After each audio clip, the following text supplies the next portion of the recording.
Assalamualaikum warahmatullahi wabarakatuh. Perkenalkan, saya Maesa Jepangestu, NIM I1N020038 dari Pendidikan Jasmani Unsud kelas C.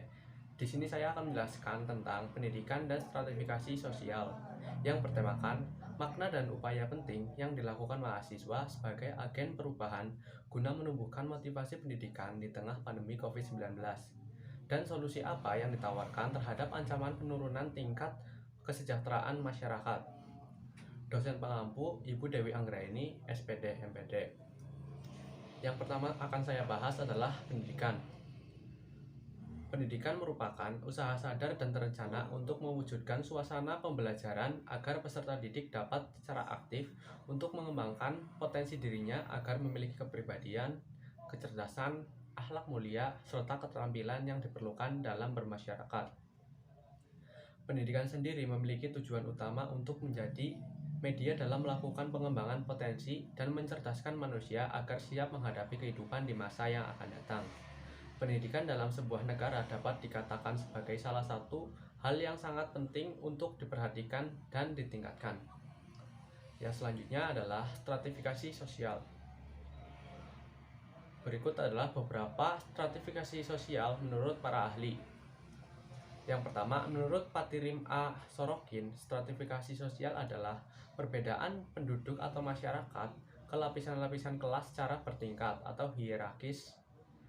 Patirim A. Sorokin dalam tulisan yang berjudul Social Stratification mengatakan bahwa sistem lapisan dalam masyarakat itu merupakan ciri yang tetap dan umum dalam masyarakat yang hidup teratur. Lalu menurut Dr. Andes Robert M.Z. Lawang, stratifikasi sosial adalah penggolongan orang-orang yang termasuk dalam suatu sosial tertentu ke dalam lapisan-lapisan hierarkis menurut dimensi kekuasaan, privilege, dan prestis.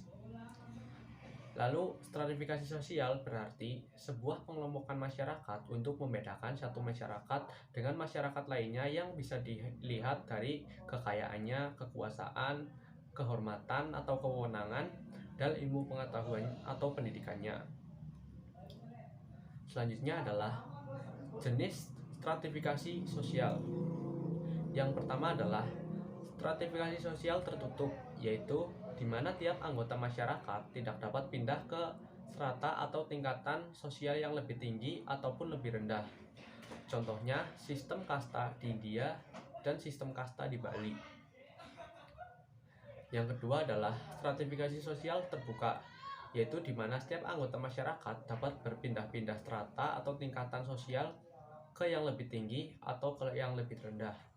Contohnya pada tingkat pendidikan, kekayaan, kekuasaan, dan sebagainya yang dapat berubah-ubah sesuai keinginan manusia tersebut atau sesuai dengan kerja keras orang-orang tersebut. Yang ketiga adalah stratifikasi sosial campuran, yaitu gabungan dari stratifikasi sistem terbuka dan sistem tertutup. Contohnya ketika warga Bali yang berkasta tinggi, jika ke daerah Jakarta, orang tersebut akan memperoleh kedudukan yang sama dengan orang yang lainnya. Kemudian, hubungan pendidikan dan stratifikasi sosial. Ukuran ilmu pengetahuan sering dipakai oleh anggota-anggota masyarakat yang menghargai ilmu pengetahuan. Seseorang yang paling menguasai ilmu pengetahuan akan menempati lapisan tinggi dalam sistem pelapisan sosial masyarakat yang bersangkutan. Penguasaan ilmu pengetahuan ini biasanya terdapat dalam gelar-gelar akademik atau kesarjanaan atau profesi yang disandang oleh seseorang, misalnya dokter, insinyur, dokter Andes, doktor, ataupun gelar profesional seperti profesor. Korelasi antara pendidikan dan golongan sosial antara lain terjadi karena anak dari golongan rendah kebanyakan tidak melanjutkan pendidikannya sampai ke perguruan tinggi.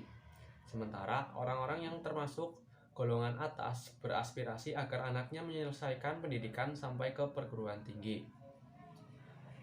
Kesimpulannya bahwa pendidikan dengan stratifikasi sosial sangat erat hubungannya. Pada stratifikasi sosial terbuka, pendidikan dapat menjadi alat untuk memobilisasi sosial. Pendidikan sebagai salah satu dasar penentu kelas sosial dapat merubah kelas seseorang. Dalam pelaksanaan pendidikan, semua peserta didik harus disamaratakan tanpa membedakannya baik dari kelas sosial, agama, maupun yang lainnya. Semua siswa harus merasakan hal yang sama dalam pendidikan tanpa ada yang dibeda-bedakan. Lalu, peran mahasiswa dalam pendidikan di tengah pandemi COVID-19 dan solusi terhadap ancaman penurunan tingkat kesejahteraan masyarakat. Yang pertama, pembelajaran di era COVID-19. Pelaksanaan pembelajaran seharusnya dilakukan secara tatap muka. Namun pada era pandemi seperti ini memaksakan pembelajaran harus dari jarak jauh melalui berbagai platform yang dapat diakses secara online melalui HP ataupun laptop. Kemudian peran mahasiswa di era COVID-19. Mahasiswa sebagai agen perubahan untuk menumbuhkan motivasi pendidikan diharapkan dapat membantu proses pembelajaran di masa pandemi ini dengan cara membuka bimbingan belajar untuk anak-anak di lingkungan sekitar untuk membantu masyarakat kelas sosial bawah mendapatkan pembelajaran yang maksimal. Kemudian dengan adanya mahasiswa yang membantu proses belajar mengajar ini akan sangat mensejahterakan dan membantu meringankan beban masyarakat, yang dimana dalam pembelajaran secara daring anak-anak harus mendapatkan perhatian lebih dari orang tua. Anak tidak akan mendapatkan pembelajaran dengan baik tanpa dukungan dari banyak hal seperti internet yang bagus, device yang memadai, dan tentu saja penyampaian materi dari guru yang baik. Disinilah peran mahasiswa untuk meningkatkan semangat belajar siswa dan meringankan beban masyarakat dengan membantu anak-anak dalam belajar. Sekian, terima kasih. Wassalamualaikum warahmatullahi wabarakatuh.